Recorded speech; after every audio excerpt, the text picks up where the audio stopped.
Okay, this next video is for my advanced users, and there's actually a lot of different options we have in Adobe Illustrator.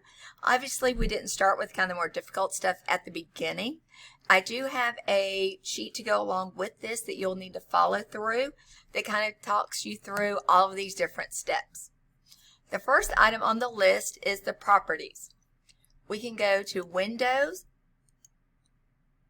and Properties, and that will allow us to see our property panels over here on the right.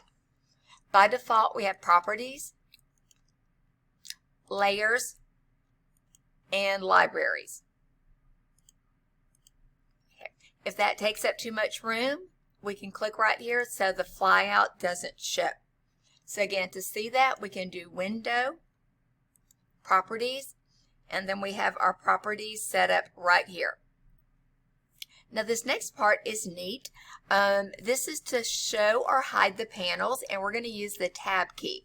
So if I press the Tab key once, everything disappears except for the top toolbar. And if I do Shift Tab, it appears. The properties appear back, and I can click over here on the left to see the toolbar. So again, so you can press Tab once and everything will disappear, and then you can press Tab again to show them all, and you can do the Shift Tab to hide all the panels except the toolbar and the control panel.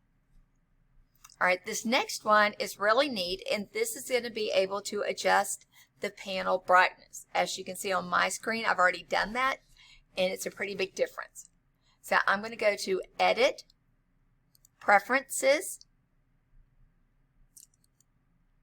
and then I'm going to go to User Interface. Sometimes that is abbreviated UI.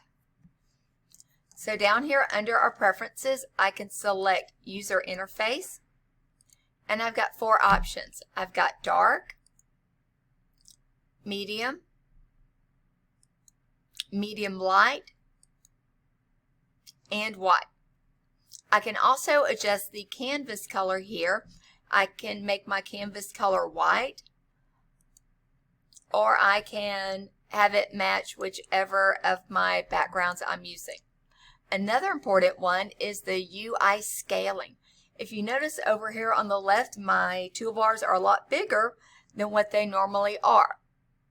So over here under the scaling, I can choose to have the scaling really small over here, medium, or extremely large.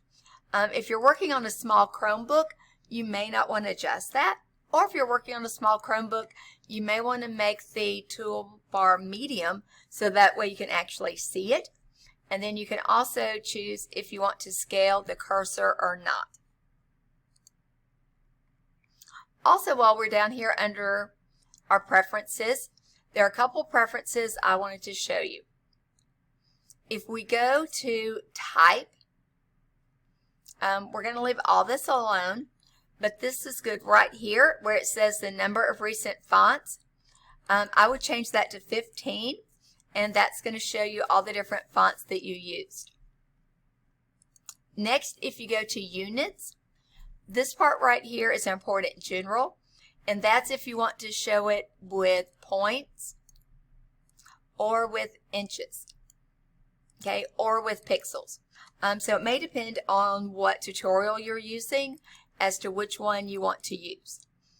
The stroke and the type should always be points. We really would not want to worry with that. The other one we want to look at that's important is file handling. Under data recovery, where it says how often do we want to save, I would probably save every 2 minutes. And then also the number of recent files to display. If you're not using this every day, you may just want to use 10 or 15. Since I'm using Illustrator every day, I'm going to use 30. And then I can click OK. If my workspace ever gets really crazy, remember you can go to Window, Workspace, and Reset Essentials. Essentials is what appears by default. As you get more experience with this, you may want to go to Workspace, and then you could choose Painting. Okay, so that's going to automatically change over here, because if you're painting a lot, we're going to want the color panel here, the color guide, brushes, and strokes to be here automatically. Okay, so that is under Window, Workspace, and Painting. Or if you're going to be doing a lot of text work, you could choose Typography. And when we choose Typography, you can see by default we can look at our character panel, our paragraph panel, our open type panel, panel styles, paragraph styles, and a little bit more. So again, as you get more experienced with Illustrator, you may want to go and look at changing your workspace depending on exactly what you are doing.